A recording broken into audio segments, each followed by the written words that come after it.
Thank you very much. It's a great honor to have some of the true leaders in our country of law enforcement, and that's what they've done. They've enforced the laws.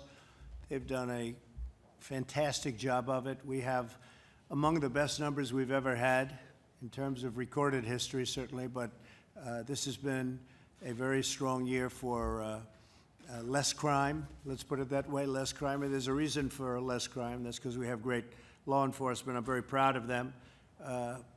There won't be defunding. There won't be dismantling of our police. And there's not going to be any disbanding of our police. Our police have been letting us live in peace, and we want to make sure we don't have any bad actors in there. And sometimes you'll see some horrible things like we witnessed recently, but 99, I say 99.9, but let's go with 99% of them are great, great people, and they've done jobs that are record-setting. So our crime statistics are at a level that they haven't been at. And I just want to go around the room and just ask each one of the folks to say hello and tell a little bit about themselves and the success they've had, and then we're going to go and have a meeting as to where we go from here. Okay? Thank you. Please. Mr. President, thank you for allowing us to come today and talk about something. Press that button, yeah. So, thank you for hosting this meeting and the ability to be able to talk about some very important things to law enforcement. This last year has been very trying to law enforcement. My name is Patrick Hughes. I'm the National President of Fraternal Order Police. In the last year, actually the last few months, we've dealt with COVID. We've lost 117 officers across this country who have been exposed to COVID, and I thank you for your leadership in recognizing there's not a single thing in the law enforcement profession when we were trying to bring hope to our communities during this pandemic that we did not receive some great assistance from your administration. So thank you for that support. But we're dealing with another crisis now, a crisis that's really pushing us to our limits. I don't know a law enforcement officer across this country who is not just appalled by the incident that occurred in Minneapolis. But that one incident certainly doesn't reflect on the 800,000 men and women across this country that go to work every single day and try and make their communities better. So thank you for the chance to have dialogue.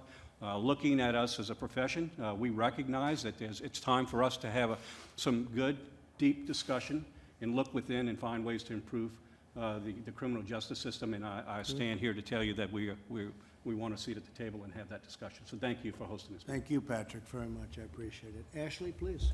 Mr. President, thank you so much for hosting this meeting.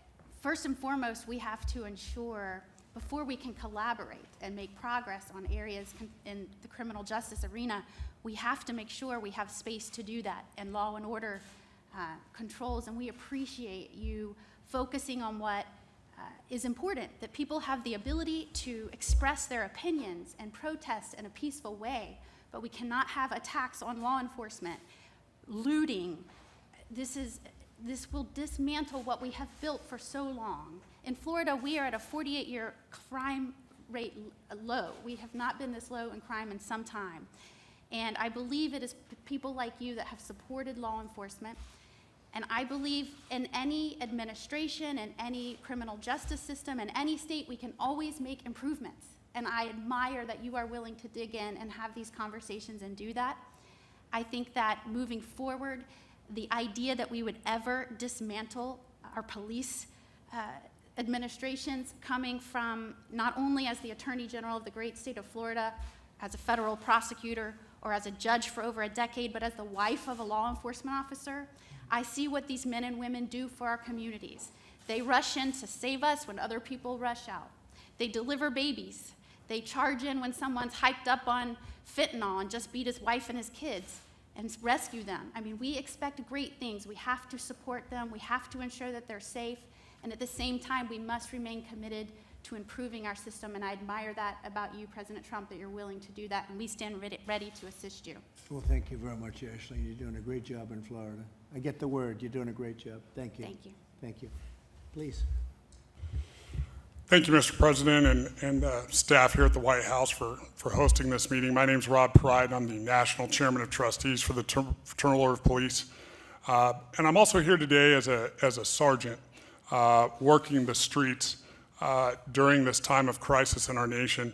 And the reason I'm so happy to be here today to represent the rank and file is because number one, it is important for everybody to know that there is not one law enforcement officer in the country that I've spoken to with friends and colleagues from all over the country that looked at this horrific incident and remotely thought that there was anything right about it. The great vast majority of men and women in law enforcement are appalled by what happened.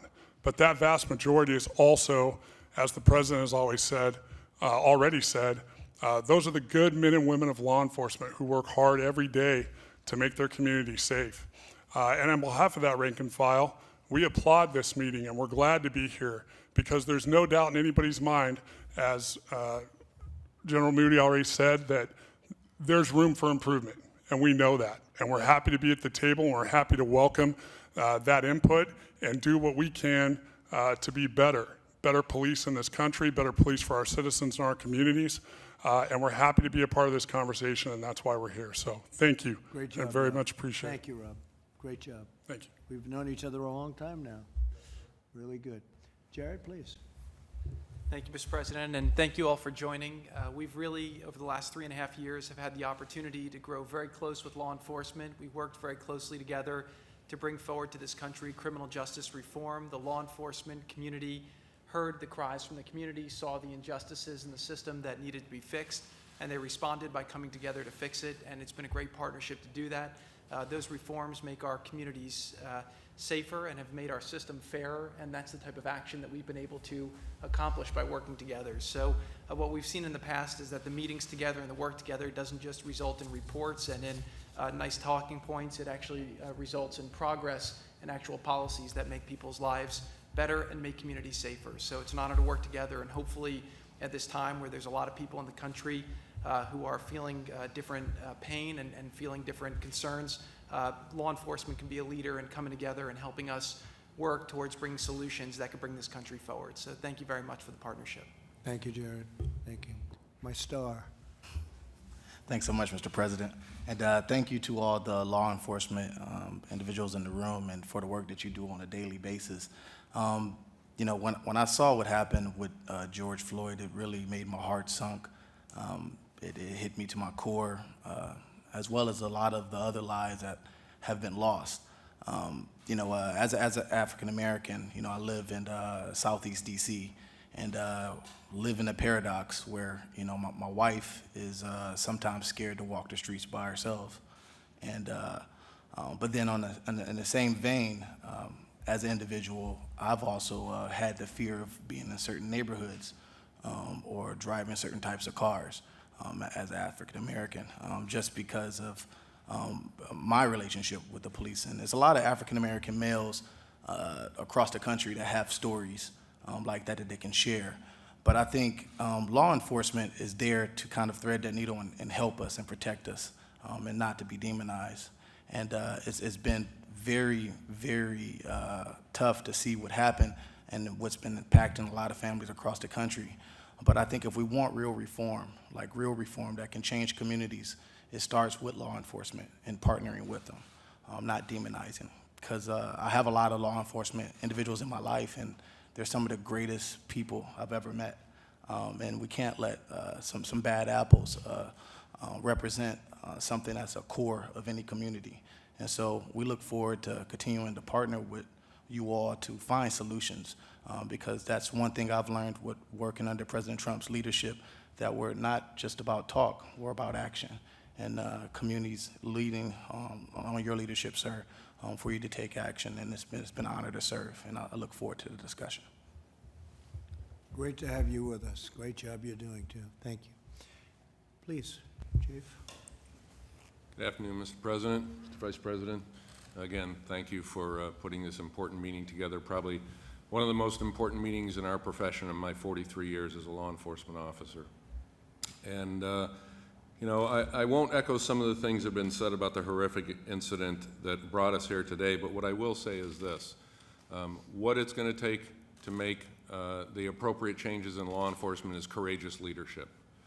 And there are countless courageous leaders in law enforcement across this nation that are willing to step up to the plate and look at new ideas to make our profession better and how we connect with our community. And I think one of the most important things, Mr. President, that you have done is you've listened to IACP and something we've wanted and asked for 2 decades, and that's a National Commission on Law Enforcement and Administration of Justice. And I want to thank you for establishing that, because now more than ever, that commission is incredibly important. So thank you. That's great. Thank you very much. Mr. VP, please. Thank you, Mr. President, and we're here to listen. I want to thank the Attorney Generals who are here, but most especially Sergeant, Chief, others, thank you. Thanks for what you represent, which is really the best of America. I told Chief Cass Stevens that my uncle was a police officer in Chicago for 25 years. And I grew up with my 3 brothers and 2 sisters with great memories of visiting my grandparents in Chicago, seeing my uncle in his uniform, seeing him walk out the door, put his life on the line to protect and serve. And I want to promise you that you have a president, you have an administration that is always going to stand with men and women who serve and at great risk and great sacrifice protect our communities. I'm also, though, very grateful, Mr. President, to hear this afternoon a desire to have a conversation about how we can improve. As Jared just shared a moment ago, this president's already demonstrated his willingness to improve our justice system in this country, passing historic criminal justice reform. And I want to express my appreciation to the law enforcement officials who are here at this table today, who were with us when we brought that bipartisan legislation forward, Mr. President, at your direction. We're always about the business of making a more perfect union, and we're going to be about that now.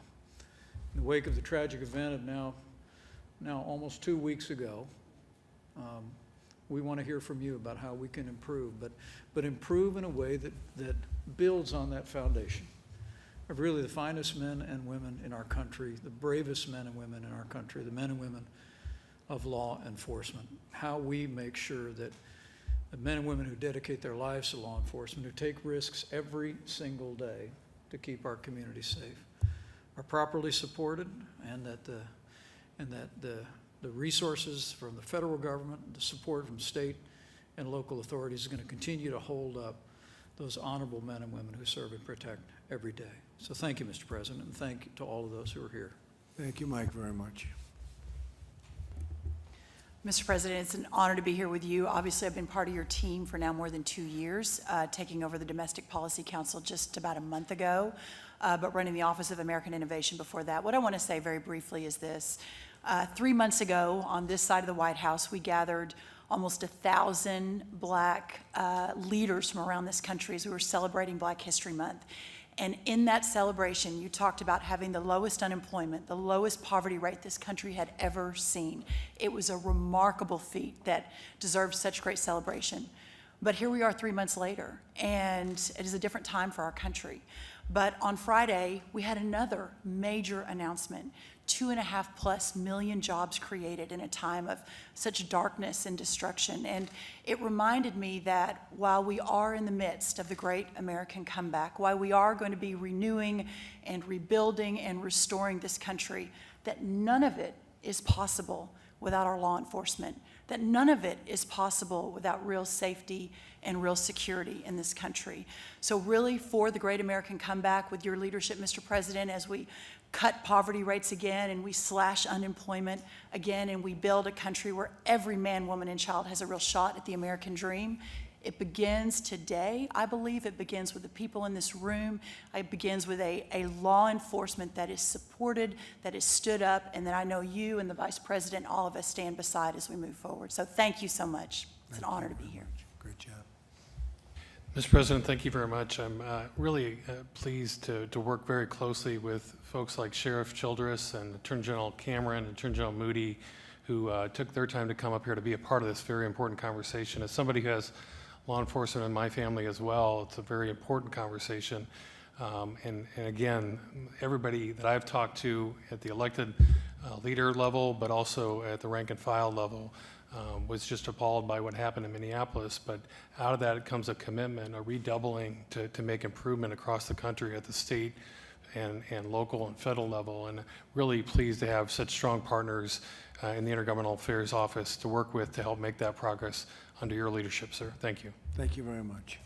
Mark? Thank you, Mr. President, for your leadership, and thank each one of you for being here today. When the cameras are not rolling and when there's no reporters around, there's unbelievable work that has been going on and will continue to go on to make sure that it's not just words, that it's action. Mr. President, you've been a president of action, and for such a time as this, action, again, will speak louder than words. And all of you that are gathered around this table today, we thank you for your action to be here and for the action that will come from this. So it's a pleasure to serve you. Thank you, Mark, very much. Thank you, Mr. President, Mr. Vice President, and the administration for allowing us to sit down with you once again today. We just want you to know that you are a friend. You have been very supportive of law enforcement. As a matter of fact, I've been 29 years with Livingston County Sheriff's Department. Tony Childress is my name, and I am the sheriff of Livingston County, which is the 4th largest county in the state of Illinois. We're 90 miles south of Chicago. I call it rural central Illinois, and we have an ideology that I feel and many others feel works very well. And that ideology is being a friend of the community, supporting the community with programs like shopping with the sheriff, like Halloween with the children, always being there as a listening ear for the community and working with the community. And Mr. President, we are happy to sit down with you and to try and do everything we can to make this nation better by keeping the community safe and by working with you and the nation in making a better place. Some of the things that we feel in Livingston County will be very important is mandatory de-escalation training for all officers, prohibition of all physical restraint maneuvers on or above the neck, and any physical acts that restrict the flow of blood or oxygen to the brain, requiring all officers to render medical aid to all people, and requiring officers to intervene when physical forces are being applied to either stop or attempt forces that are being inappropriately applied and is no longer required. So we look forward to working with you to hopefully get legislation involved in making these things true and making them law. And we just thank you again for allowing us to be here, and know that you have a friend in Illinois, and anything you need, just let us know. Thank you again. Thank you very much, Tony. You do a great job, too. Appreciate it. Thank you. Bill, please. Thank you, Mr. President, for convening this session. It's good to join with all my friends and colleagues from the law enforcement community, many of whom I've worked with over the years. I think law enforcement fully understands and has understood for some time the distrust that exists in the African-American community toward the criminal justice system. And as I've been reflecting on this over the past few days and weeks, it struck me that for most of our history, in fact, maybe just up to 60 years ago, the law was explicitly discriminatory and did not provide equal protection. It's only been since the early 60s that our law has actually provided equal protection to African Americans. And what we've had over the past 50 years or so is reform of our institutions, so that they reflect those values, the values upon which our country was founded. And some institutions, such as the military, have done an excellent job of reforming. And law enforcement has too. That's one thing I understand from being Attorney General 30 years ago. And what makes me very optimistic today is that the law enforcement leaders that we deal with, and you all know this, no one is more committed to reforming the criminal justice system and the profession of policing today. And there hasn't been a president recently who has been more committed. He didn't require the crisis we have today to get started with the First Step Act and with establishing a commission which has been looking at the very issues we're dealing with today. And I know there's a lot of interest among police leaders for clarity and guidance on the use of force and some of the issues you were just talking about, Sheriff.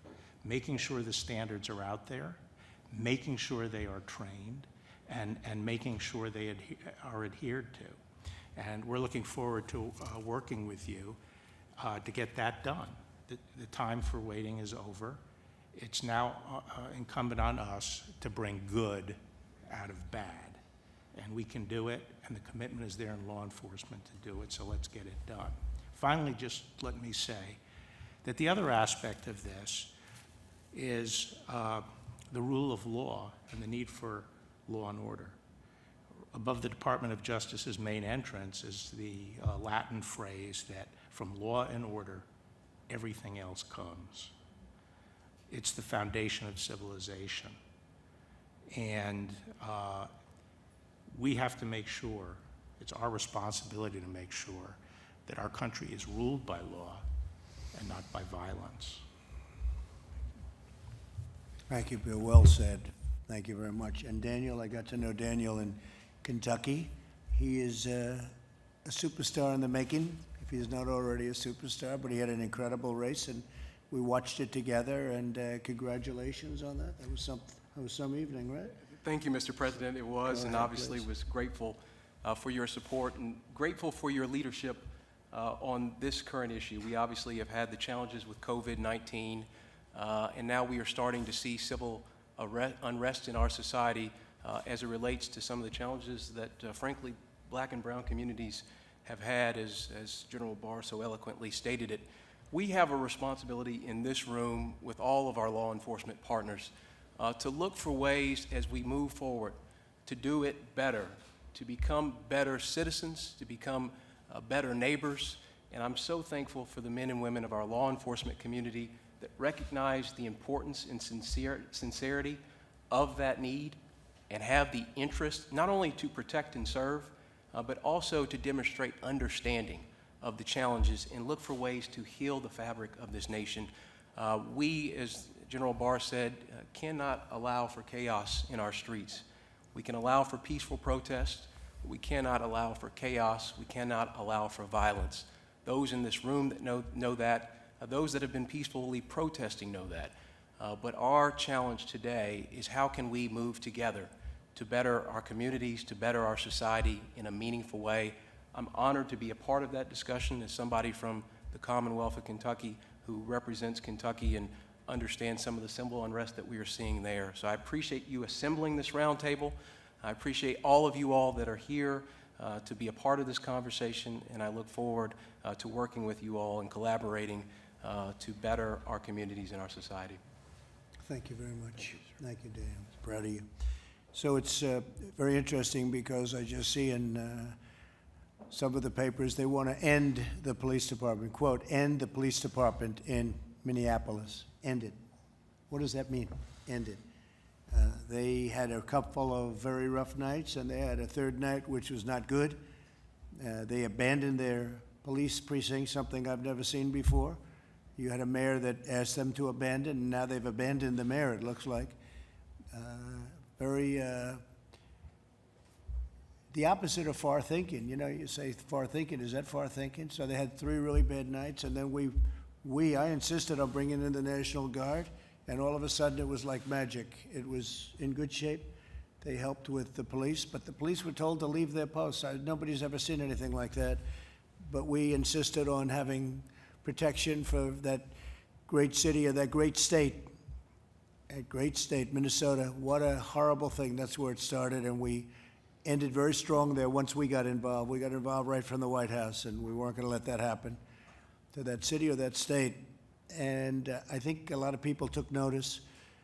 The police are doing an incredible job. As I said, their records are being broken in terms of lack of crime, the lack of crime. We had a tremendous year, tremendous 12 months, a tremendous 36 months, I think you can say, during the term. Then you add 6 months to that. 3.5 years, it's gone by very quickly, but we've had a tremendous record on crime. And we're going to work and we're going to talk about ideas how we can do it better and how we can do it, if possible, in a much more gentle fashion. A thing like happened should never have happened. And plenty of things shouldn't have happened. But we can't give up the finest law enforcement anywhere in the world. There's nothing like it. Few people, few countries have our record, and I'm talking about the positive record. So we're going to be discussing some ideas and some concepts and some things, but we won't be defunding our police. We won't be dismantling our police. We won't be disbanding our police. We won't be ending our police force in a city. I guess you might have some cities that want to try, but it's going to be very sad situation if they did, because people aren't going to be protected.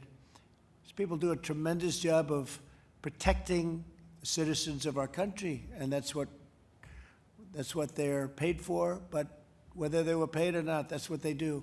And, you know, somebody put it very beautifully before where they said they protect people, risk their own lives for people they've never seen before, people in many cases they don't know. You're protecting the lives of people you don't know. And it's an incredible thing. It's a great honor to be with you all, and we'll have a little discussion now. Thank you all very much for being here. Thank you.